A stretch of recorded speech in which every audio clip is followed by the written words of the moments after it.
Number 24 in the AMC 12b. How many real numbers satisfy sine 20 pi x equals log 20x?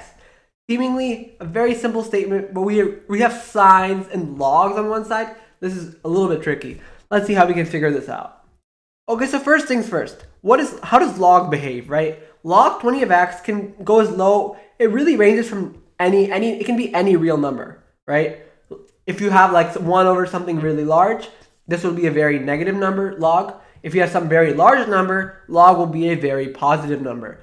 So this really, if you can think about like the range, it's really like spanning the entire range of the real numbers, right? On the other hand, sine, this goes from -1 to 1. It can't go higher than 1. It can't go lower than 1. So let's see for what values of x this log 20 of x is even between -1 and 1. Okay, so let's say log 20 of 1 over 20 is -1, right? Anything smaller than 1 over 20 for x, log will be even more negative, right? So on the other hand, we have log 20 of 20 is 1. So any value of x more than 20, it's going to be higher than 1. So we know that all of our solutions must lie between x equals 1 over 20 and x equals 20. Okay, so we've done with the first step. 1 over 20 to 20. And we know that in this range, log will go from like -1 all the way till 1 eventually, right? -1 to 1. So the question is, how do we analyze this sine of 20 pi x, right? At a high level, like let's just try and draw it out, right?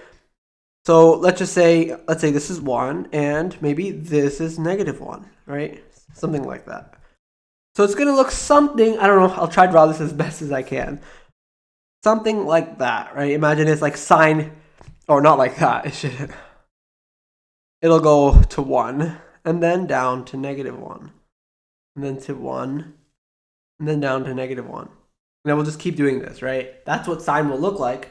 But again, we really only care about analyzing x equals 1 over 20 to 20. So we're really going to just focus on that. Okay. So let's just see here. Okay, 1 over 20. What does this mean? What does x equals 1 over 20 to 20 represent for our value of sine 20 pi x, right? So let's try to analyze what is 20 pi x really, right? So we know x ranges from 1 over 20 to 20. So let's just focus on this maximum here. That means the maximum value of this is 400 pi, because the maximum value of x is 20. And as you can imagine, sine cycles every 2 pi, right? One cycle, that's 2 pi. Another cycle, that's another 2 pi, right? So we basically have 200 of these sine 2 pi cycles. So that's 1 cycle, 2 cycles, etc., right? We've got 200 of these cycles. So let's analyze these cycles individually to see when it would intersect with log. Okay, so let's take a look at this first cycle, right? First cycle would go from the first cycle of sine, like imagine by cycle I mean sinusoidal cycle. The first cycle, let's say it goes from x equals 0 to 1/10, right? Because we know our lower bound is 1 over 20, but let's just consider 0, because 0 is kind of like where it starts at 0 and where the sine wave begins. So we'll just consider sine from, let's say, 0 to 400 pi. And then, of course, we know it can't intersect from x equals 0 to 1 over 20, right? Okay, so first cycle, this quantity here, it goes from 0 to 2 pi. So x goes from 0 to 1 over 10, because 1 over 10 makes this quantity 2 pi. So that's one cycle. Second cycle would be from 1/10 to 2/10, right? Third cycle, 2/10 to 3/10, and so on, right? So let's try and analyze how log behaves, right? We see now, okay, from x equals 0 to 1/10, right? This would be like 1/10, you can imagine, right? X equals 1/10. This point over here is 1/10 as x value of 1/10. Then another cycle, then this goes to 2/10, right? Because at 2/10, now this is 4 pi. At 1/10, it was 2 pi. At 2/10, this quantity is now 4 pi. So that's a second cycle complete, and so on. And as you can imagine, we can continue this all the way up till, and this won't change, right? That's the good part. It just keeps repeating. All the way up till that would be we would have like, okay, 199 over 10 to 200 over 10, right? Because remember, we only care about until x equals 20, right? Beyond that, we don't care really. So this would be like what? The 200th cycle, right? The 200th cycle, right? Because we start here, 110, 210, 310, all the way till 210 or 20. So that's the 200th cycle of sine. So we're analyzing these 200 of these cycles, of these one oscillation, second oscillation. We have 200 of these that we need to ever consider, really. Okay, so this is our data on sine. Now let's analyze log a little bit more. So how does log behave? So log, like we mentioned earlier, it starts off at a 0. It's like it's not even defined at 0, but before 0, we don't care about negatives, first of all, right? Log can never have an output or log can never have a x value of negative. So we are only worrying about positive x. So it starts off, let's say, way over here, and then we go all the way up, and then at, let's say, at 1/10, it's going to be equal to -1. So it's going to look something like that, right? And then beyond this, it will keep going, keep going, keep going, keep going. And then at some point, at point x equals 1, we have that log is 0. So let's say x equals 1. Let's say this is 1, right? We have the log is 0. And then it will keep going up and up and up and up and up all the way. And then eventually it's going to cross 1. And then this is going to be at like, it's not to scale because it's very hard to do the whole thing to scale. But imagine that like at, I don't know, x equals 20 somewhere along the line, right? It's going to cross at 20, it's going to be exactly 1. And then beyond this, it's going to be above 1. And we don't care about that.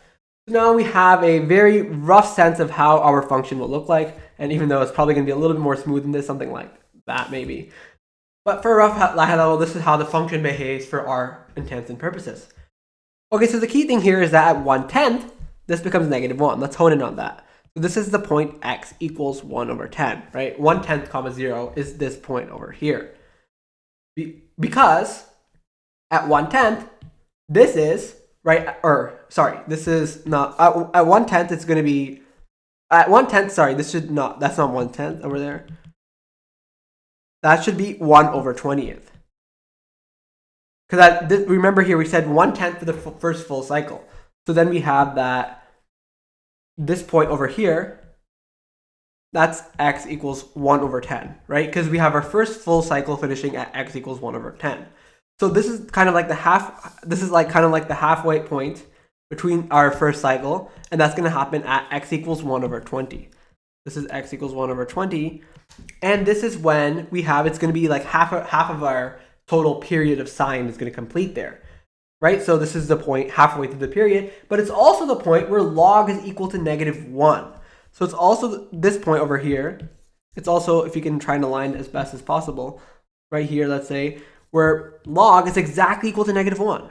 And then take a look here. It intersects 2 times, right? That's 2 intersection points. For the first sine cycle intersects at 2 intersection points, right? We don't even care, like this, we don't even have anything to worry about here because there's no intersection points there. Anyways, the sign is positive anyways between 0 and 1 over 20th. X equals 0 and x equals 1 over 20th has sign being positive. Then between here and here, we see it kind of dips. This minimum is -1 for the sign, right? And then we already know that at x equals 20, log goes higher than -1. So it's going to be somewhere here and here at these points. It's going to be somewhere here over here between 1 over 20th and 1 over 10. So we're going to get 2 intersection points for our first cycle, right? That's 2 intersection points. Okay, now what about our second cycle? Well, take a look here. Let's say this is x equals 2 over 10, right? So 2 over 10 comma 0. You can think of it like that point. So in our second cycle, as you can see, we again have 2 intersection points because this log value is somewhere between -1 and 0. So this is another 2 intersection points. And this will actually continue. As you can imagine, this will continue all the way until Now we have to be careful here because it's not just always going to be 2 intersection points. Let's say you go with that logic, right? Then you'll get an answer of 400, right? Because 2 times 200 cycles. But you have to be careful here because let's say we have to consider these kind of edge cases where we hit 0, for example, right? Let's just expand upon this. Let's say our 10th cycle was from 9/10 to 10/10, right? So, and I'm just gonna erase this now for clutter. We get the idea that there's gonna be 2 intersection points generally, right? But for when the log value is negative, let's just imagine I put ... right? Imagine we've completed another cycle. Now we're on our 10th cycle. Let's say we're on our 10th cycle over here, right? Oh, not like that, but I'm gonna go there and then let's say there. I should draw that one better.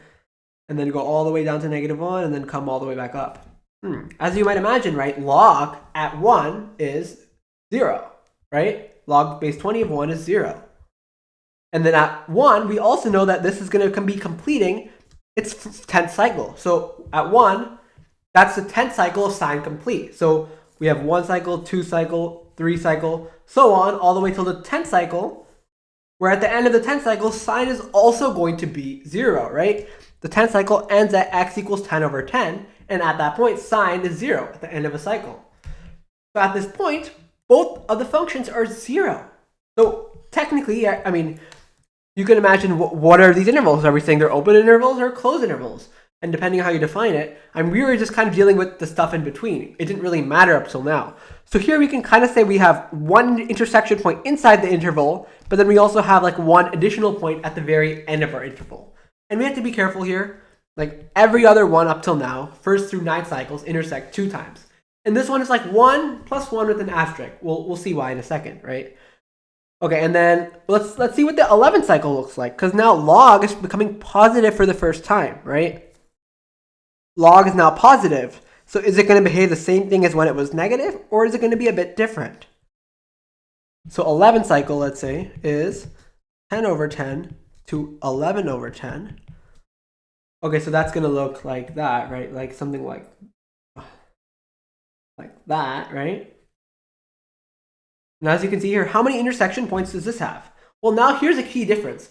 Earlier, remember the sine wave was intersecting the log at the kind of between the halfway point of its period and the full point of its period. So it intersected the log graph after the halfway point of its cycle and before the end of its cycle, of course. Versus here, now it's intersecting the log curve in the first half of its cycle. Not the second half, the first half, because now log is positive and sine is positive in the first half of the cycle.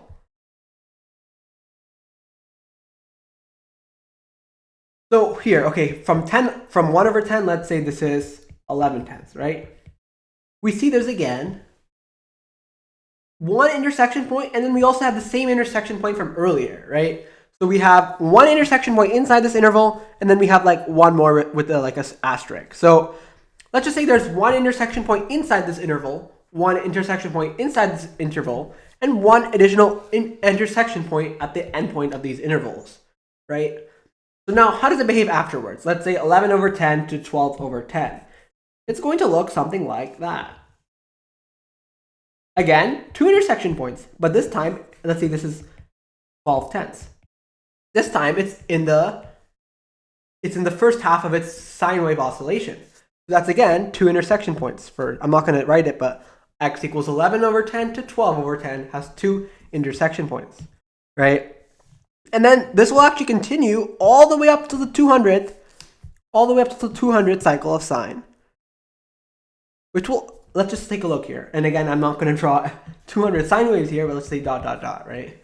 And then let's say, okay, and end of the 199th cycle, right? That should go like pretty smoothly. It would go like, I don't know, something like that, and intersect 2 times like we expected to. And then at the end, we have to be just a little bit careful here. We want to just make sure nothing weird is going on, right? The edge cases are where we might have issues. Okay, so it's going to look something like that. And, you know, it's not going to be more squished than the other ones, but just, yeah, for demonstration here. And as you can see, it appears to intersect twice. Okay, but what about this endpoint? Is there any issues with that? Well, no, because at this endpoint, sine is 0. So sine, in the 200th cycle of sine, it's already intersected the log graph 2 times before sine hits 1. right? So we're good here. We know it's going to be like, I don't know, 0.99 log value here. Maybe this one is 0.99. Maybe this one is 0.98 or something, right? Because we know it hits 1 at 20 itself, at 200 over 10, at x equals 200 over 10. But just a little bit before x is where we're getting our intersection points. So we're good here. Nothing to worry about here. This is 2 more. So let's tally up the total. So we have for 1 through 9, we have 2 times 9. For 10 and 11, we have a total of kind of like 3, right? 1 plus 1 plus 1. And then actually there's an easier way. Let's just think about this, right? Like imagine we have 2, 2, 2, and then let's say we have 2, 2, 2, 2. We would have 400 intersection points. But here we have, instead of having 2 here, instead of having a total of 4 intersection points for the 10 and 11, we have just 3. So we just subtract 1, and we get an answer of 399. So yeah, this problem, I don't think it was too, hard in the sense, but you have to be very careful looking at the edge cases. Okay, what just happened here? What happens here? And then just really making sure, okay, this one, is there any issues there? Because, knowing that this has issues, you have to just be careful. So graphing it out, analyzing it carefully is really the trick for this problem. I don't think it's too hard of a problem if you just do it carefully. So yeah, I hope you found this video informative. Thanks for watching.